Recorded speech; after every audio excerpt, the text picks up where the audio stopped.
Buenas noches, bienvenidos a Tiempo Después, soy Melania Urbina. Muy buenas noches a todo el Perú. Mi nombre es Juan Luis Orrego y bienvenidos a Tiempo Después. En el Perú tenemos construcciones que nos han valido la admiración del mundo entero. Pero ¿qué ha pasado a lo largo del tiempo para que ahora nuestras ciudades crezcan de una manera tan caótica y desorganizada? Y no olvidaremos los casos de Cuélap, Caral, Machu Picchu, Sacsayhuamán, así como de nuestros materiales de construcción como el adobe, la quincha, el ladrillo, hasta el concreto armado. En el programa de hoy, de Caral a los centros comerciales.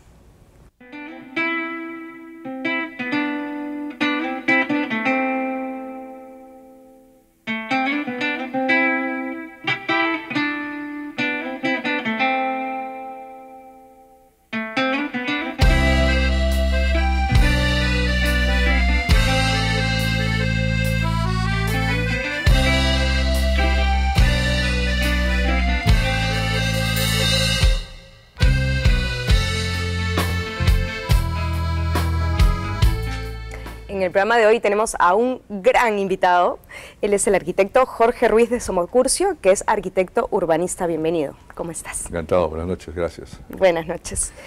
Bueno, para arrancar este programa, ¿qué tipos de construcciones existían en el Perú si nos viajamos al pasado, en la época pre-inca? Bueno, en el Perú antiguo podríamos hacer una división genérica que en la costa primaba el barro o el adobe, y en la sierra, lógicamente, la piedra, ¿no? Porque no solamente las regiones tienen que recurrir a los materiales con que cuenta su medio geográfico, sino que también las construcciones deben adaptarse al clima, a las características, ¿no?, del lugar. Claro. Hay que tener en cuenta que en la costa peruana no llueve, ¿no?, salvo en ocasiones específicas o excepcionales, y por lo tanto estas construcciones ancestrales como Chanchán, como la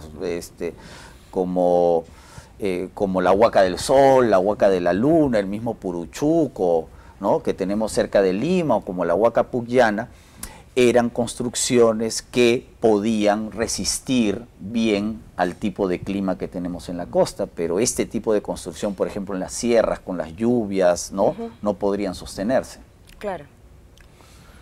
Es interesante esa primera clasificación, digamos, por materiales, ¿no? Que además evidencian una relación muy sabia con la naturaleza. Eso es importante, o sea, hasta la época en la que creo que se quiebra eso, los asentamientos casi siempre han estado conectados sabiamente con la naturaleza, y eso podría llevar también a otro tipo de división que complementa la tuya, es decir, vamos a hablar de un tipo de ciudades o asentamientos prehispánicos, antes de la llegada de la conquista de los españoles, donde vamos a encontrar lo inca y lo pre-inca, y luego lo hispánico y sobre eso lo moderno, ¿no?, donde aparecen nuevos códigos y nuevos formatos, ¿no? Ahora, empecemos por el adobe, porque hay gente que sigue construyendo en adobe.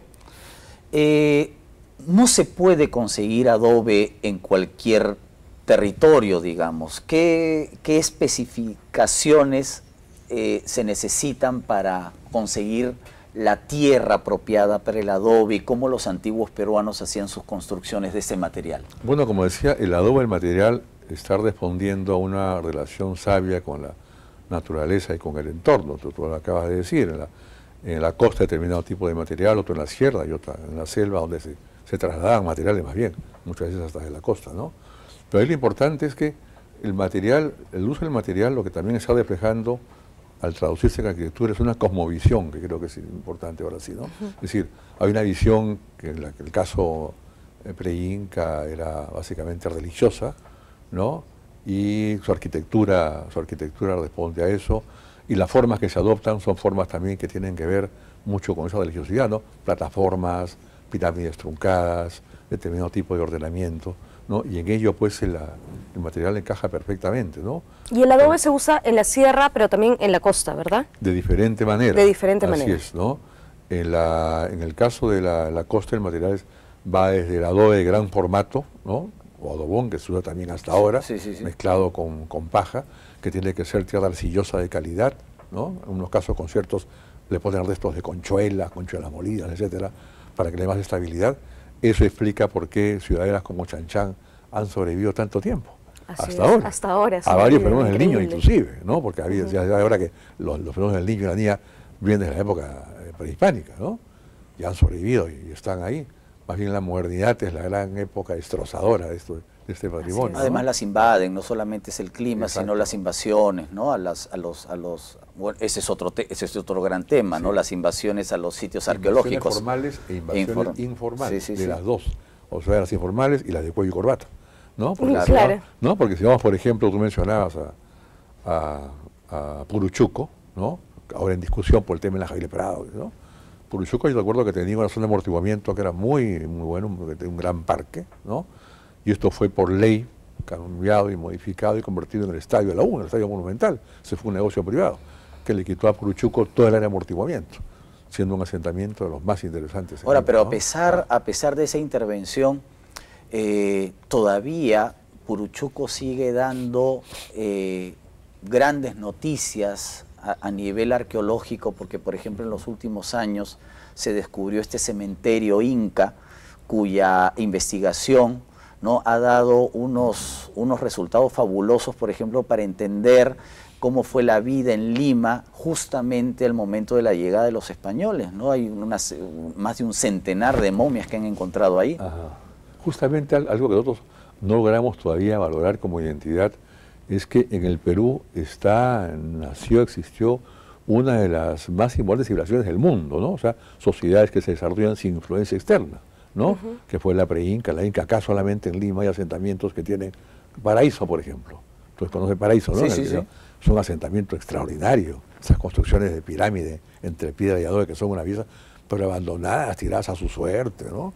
En Lima se han registrado formalmente más de 600 sitios arqueológicos, ¿ah? En los 40 y pico distritos de Lima metropolitana. En Lima nomás, y o sea, solamente en Perú Lima, debe ser solamente en increíble. Lima. Y eso, mira una cosa, y eso, ¿alguna otra ciudad en el mundo tiene eso?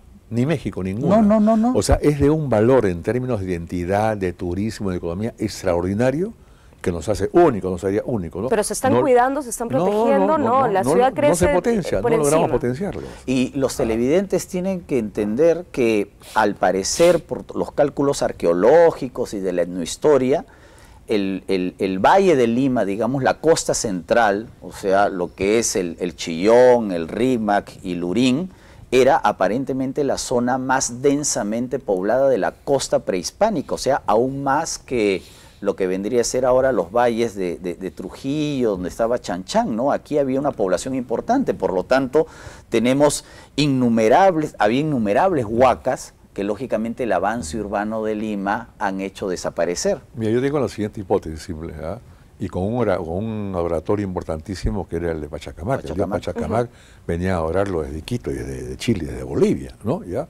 Si Pachacamac se recuperara, ¿no?, como ciudadela religiosa, yo te aseguro que eso es un día más de turismo en Lima, solamente Pachacamac. Si tú a eso le agregas un circuito del boom gastronómico con huacas recuperadas como Puruchuco, Mateo Salado, las que están en la Maranga, ¿no?, tú tendrías realmente un valores de una capacidad de promoción, ¿no?, para el Perú únicos en Lima. Además, Jorge, recuerda que los europeos, en este caso los españoles en su mayoría, construyeron una serie de templos u otro tipo de construcciones sobre construcciones prehispánicas, ¿no? Es decir, se sabe, por ejemplo, que donde ahora está la catedral, aparentemente había un templo, donde está ahora la plaza de Santana o la Plaza Italia, parece que fue la explanada de un oráculo, y incluso muchas, si uno va a los barrios altos, muchas calles no son en cuadrículas, sino más bien ondeadas o semicirculares, porque estaban los canales, ¿no? Nos hemos olvidado un poco de los canales prehispánicos. Aprovecho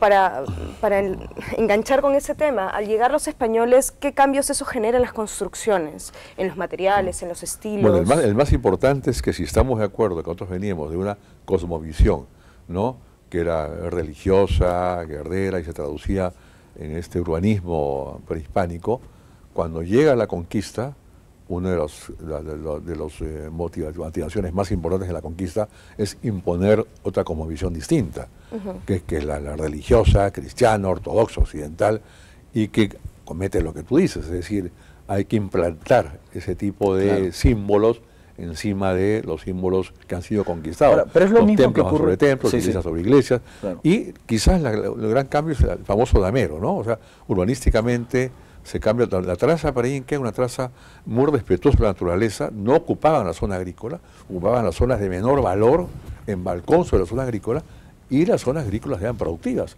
Los valles que tú has mencionado, Chillón, Rima, Quelurí, eran altamente productivos, ¿no? Incluso Pachacamac mismo está fuera de la zona agrícola, está en la parte del desierto Claro. que toca la zona agrícola, ¿no? Ahora, lo curioso es que aquí en los Andes, no solamente en Lima, sino en el territorio peruano, ocurre lo mismo que en Europa, cuando el cristianismo triunfa sobre el paganismo.